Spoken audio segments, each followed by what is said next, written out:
تو صحابہ تبدیلی نہیں قبول فرماتے تھے اور صحابہ کسی کا حق بھی نہیں لیتے تھے. رسول اللہ صلی اللہ علیہ وسلم کے زمانے مبارک میں تو جتنے لوگ تھے وہی آ جاتے تھے مسجد نبوی. جب سب لوگ جمع ہو جاتے تھے ایک ایک آدمی معلوم تھا، پھر حضرت آگے ہو کے نماز پڑھاتے تھے. آپ انتظار فرماتے تھے صحابہ کا. کچھ وقت ایسا آیا کہ لوگ بڑھ گئے اور دور تک پھیل گئے. تو صحابہ نے کہا ہماری وجہ سے آپ کو دیر ہوتی ہے اور جب آپ جماعت کھڑی کر لیتے ہیں ہماری رکعتیں نکل جاتی ہے. کوئی وقت مقرر کرتے ہیں کہ یہ فجر ہو گئی جماعت ہونے والی ہے، یہ ظہر ہو گئی جماعت کھڑی ہونے والی ہے. اس کے لیے کیا الارم ہونا چاہیے؟ حدیث کی تمام کتابوں میں ہے. تو بعضوں نے مشورہ دیا کہ آگ جلا لیں گے اور جب دھواں دور تک پھیل جائے گا ہم دور سے دیکھ لیں گے، پہنچیں گے. تو کہا گیا کہ یہ تو مجوس کا طریقہ ہے. مجوس آتش پرست ایک گندا فرقہ ہے مجوس.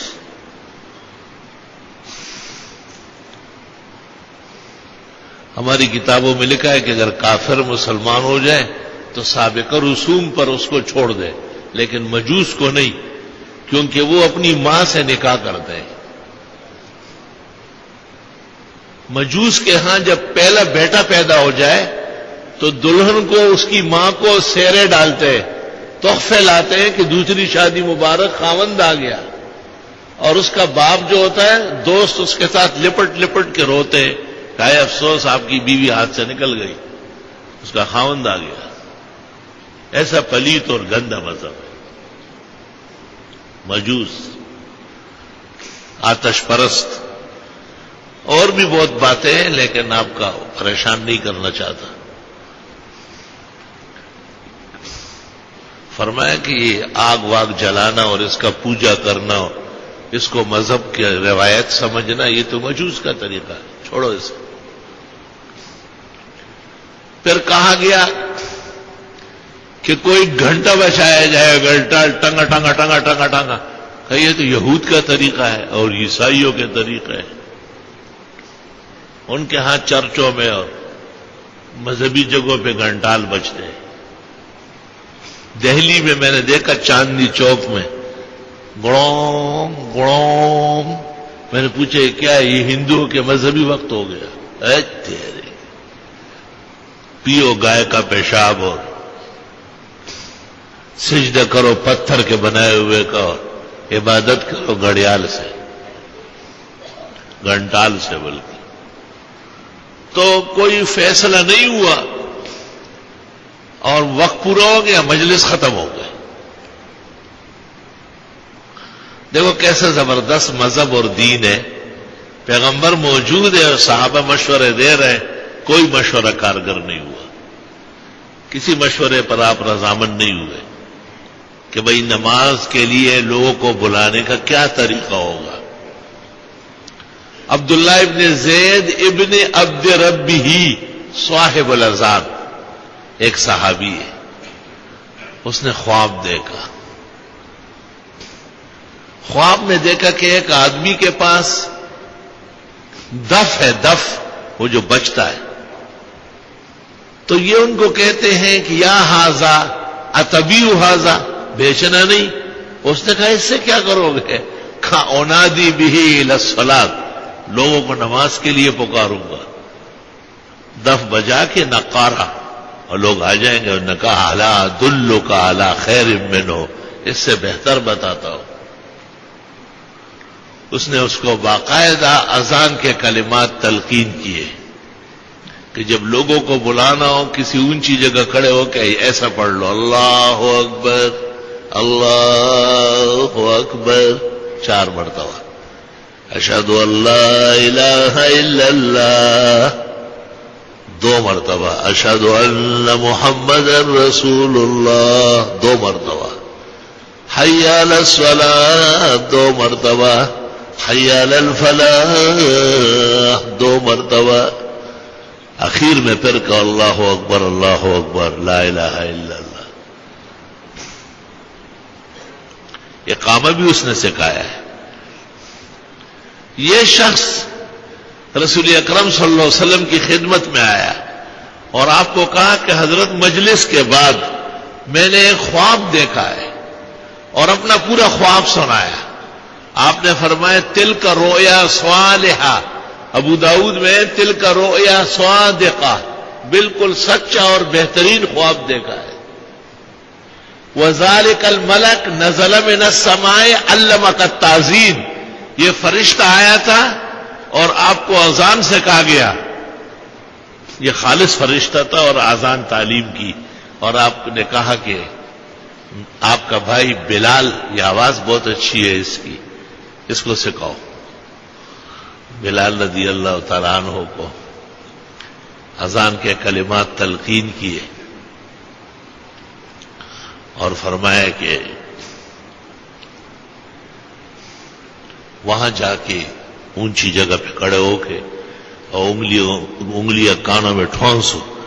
آدمی جب خود نہیں سنتا نا، دوسرے کو زور سے سناتا ہے، بہرا آدمی اس لیے اونچا بولتا ہے، خود تو سنتا نہیں کہ اس کو تول ترازو۔ اذان شروع ہو گئی۔ جب اذان شروع ہو گئی، حضرت عمر نے گھر میں سنی، چادر گھسیٹتے ہوئے بھاگتے ہوئے آئے اور آ کے چپ چاپ بیٹھ گئے۔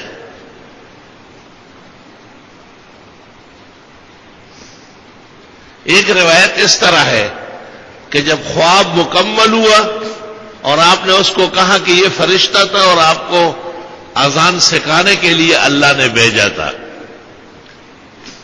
تو حضرت عمر آ چکے تھے، خواب بھی سنا اور پورا بیان بھی سنا۔ جب اذان وغیرہ ہو گئی، شروع ہو گئی، تو حضرت عمر نے کہا کہ 20 دن پہلے یہی خواب میں دیکھ چکا ہوں۔ تو حضرت نے فرمایا آپ نے کیوں نہیں بولا؟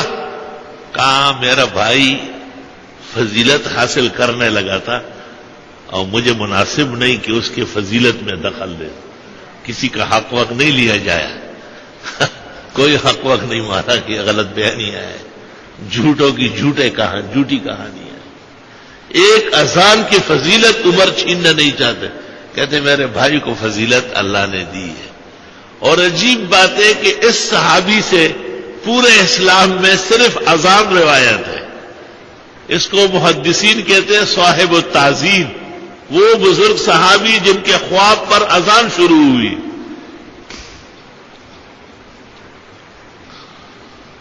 علماء نے اس سے قانون نکالا کہ نبی کے زمانے میں اگر کوئی مسلمان خواب دیکھے اور نبی اس کی تصدیق کر لے تو وحی کی قسم ہے، وحی کی بہت قسمیں ہیں، 47 کے قریب قسمیں ہیں۔ ایک قسم یہ بھی ہے کہ کوئی امتی خواب دیکھے اور پیغمبر اس پر رضامند ہو جائے، ذالک رؤیا ہی الوحی، یہ خواب بھی وحی کا حصہ ہے۔ نبی غلط چیز کی تصدیق نہیں کرتے، وما ينطق عن الهوى ان هو الا وحی یوحی، خالص وحی سے آپ بیان فرماتے ہیں۔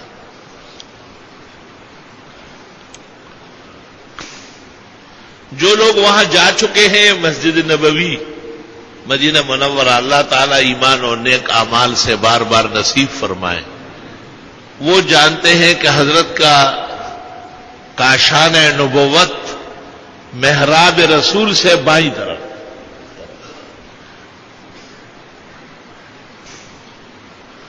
تو اب جب اذان ہونے لگی تھی 5 وقت، تو احق بالاستماع کون ہے؟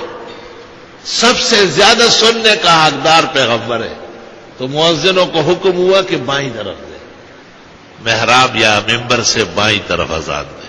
اس طرف اذان جہاں آپ نے دیکھی، سمجھو کہ مسجد کا نگران اجہل الجاہلین، اسلامی روایات سے بے بہرا ہے۔ 1400 سال سے اذان ہمیشہ یہ اذان خانہ ہے، ادھر اذان خانہ نہیں ہو سکتا۔ کتابوں میں تو صرف اتنا لکھا ہے کہ اسی طرح چلا آیا ہے اور ہم کریں گے بائیں طرف، لیکن وہاں جا کر کے اللہ تعالیٰ نے یہ شعور دیا کہ اچھا یہ ممبر محراب رسول ہے، یہ ممبر ہے، یہ سامنے گھر ہے، تو مؤذن تھوڑا اس طرف تاکہ حضرت سنے۔ اس میں ان اداروں کا بھی رد ہے۔ اسلام آباد میں شاہ فیصل مسجد ہے کیا ہے، اس میں جو یونیورسٹی بنی ہے نام نہاد، اس میں ایک آدمی کا مہمان تھا، مجھے کہا جماعت ہو گئی، میں نے کہا اذان، کہ یہاں تو اذان نہیں آ سکتی۔ میں کیوں؟ کہتے ہم ڈسٹرب ہوتے ہیں۔ میں نے کہا لعنت، ڈسٹرب ہوتا ہے اذان سے؟ اذان تو روح ہے، اذان تو ہماری زندگی اور دل کی آواز ہے، اذان کی وجہ سے تو آسمان و زمین آباد ہے۔ کہتے یونیورسٹی میں یہ قانون بنائے کہ اسٹوڈنٹس کے رومز میں بھی اور اساتذہ کے ہاسٹلوں میں بھی اذان نہ جائے۔ یہ دین کے نام پر جو شیطانی ہو رہی ہے۔ میں نے کہا یہاں کا سب سے بڑا عالم اور ذمہ دار سامنے کرو، 10 منٹ میں اگر میں نے نہیں سمجھایا آئندہ ممبر پہ نہیں بیٹھوں گا۔ 10 منٹ میں آج پختو خبر ہے یا شے مات یا زیر اوڑ۔ الحمدللہ انہوں نے اس کے بغیر کہا کہ بس ہم انشاءاللہ معافی مانگتے ہیں، اور بعد میں دوبارہ میں گیا تو اذان آ رہی تھی۔ اس نے کہا ہمیں معلوم نہیں تھا، کسی نے تنبیہ اس طرح نہیں کی، اور مجھے کہا آپ کی ناراضگی اور درد دیکھ کر کے ہم مان گئے غلط ہو رہا۔ توبہ۔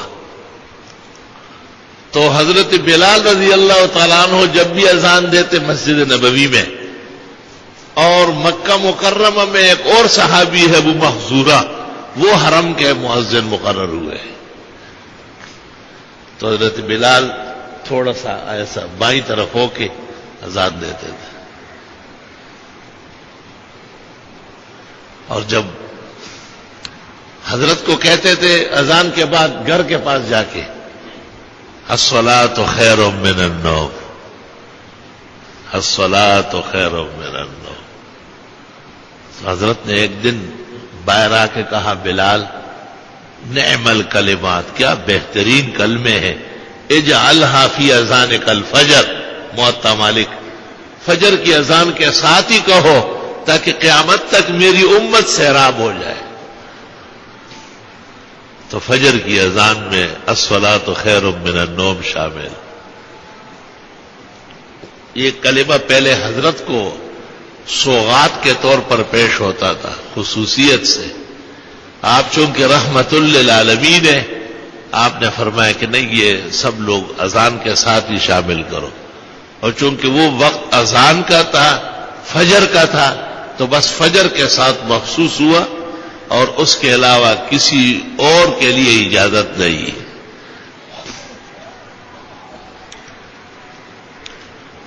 امام محمد رحمت اللہ علیہ امام اعظم کے شاگرد ہیں، اور امام ابو یوسف بھی ان سے بڑے شاگرد ہیں۔ امام ابو یوسف رحمت اللہ علیہ خلیفہ منصور کے اور پھر ہارون الرشید کے بہت بڑے قاضی القضات بن گئے۔ تو قاضی القضات چیف جسٹس صاحب بہت مصروف رہتے، اور انہوں نے کہا ہم لوگوں کے کام کاج میں لگے رہتے ہیں، ایک آدمی کو مقرر کیا، اور اس کو کہا کہ جب جماعت میں تھوڑا سا وقت باقی ہو تو میرے کمرے کے باہر آواز لگا لیں، الصلاۃ جامعہ، جماعت ہونے والی ہے۔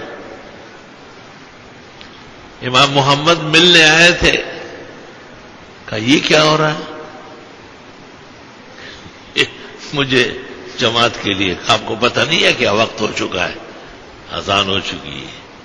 الناس سواسیۃ فی الامور الدینیہ، لوگ سب ایک جیسے ہیں دین میں۔ تو امام ابو یوسف نے کہا کہ وہ جو مخصوص کلمہ ہے الصلاۃ خیر من النوم، وہ میں نے روکا ہے، وہ مخصوص ہے، اور الصلاۃ جامعہ کہ بھئی جماعت ہونے والی ہے، اس کی ضرورت امت کو پیش آ سکتی ہے۔ ایک دکاندار کو آپ کہتے ہیں کہ بھائی جماعت کا وقت قریب ہے، طالب علموں کو استاذ یا ناظم جا کے کہتے ہیں کہ بھائی 10 منٹ باقی ہے جماعت میں، وضو کرو تیار ہو جاؤ. تو امام محمد کے ناراض ہونے میں الصلاۃ خیر من النوم بچ گیا، آگے نہیں بڑھا، فجر تک رہا. اور امام ابو یوسف صاحب کے اختیار کرنے میں ہمیں موقع مل گیا کہ ہمیں کوئی مؤذن کوئی خادم فون کرتا ہے کہ حضرت اذان ہو گئی ہے. الحمدللہ، اللہ ہمیشہ قائم دائم رکھے اور تا قیامت آسمان و زمین آذانوں سے گونجتے رہے. مزید اسی طرح کی دینی و علمی اور معلوماتی ویڈیوز کے لیے ہمارے چینل کو سبسکرائب کریں اور بیل آئیکن کو پریس کر دیں تاکہ ہماری نئی آنے والی نوٹیفیکیشن آپ کو سب سے پہلے مل جائے. جزاک اللہ.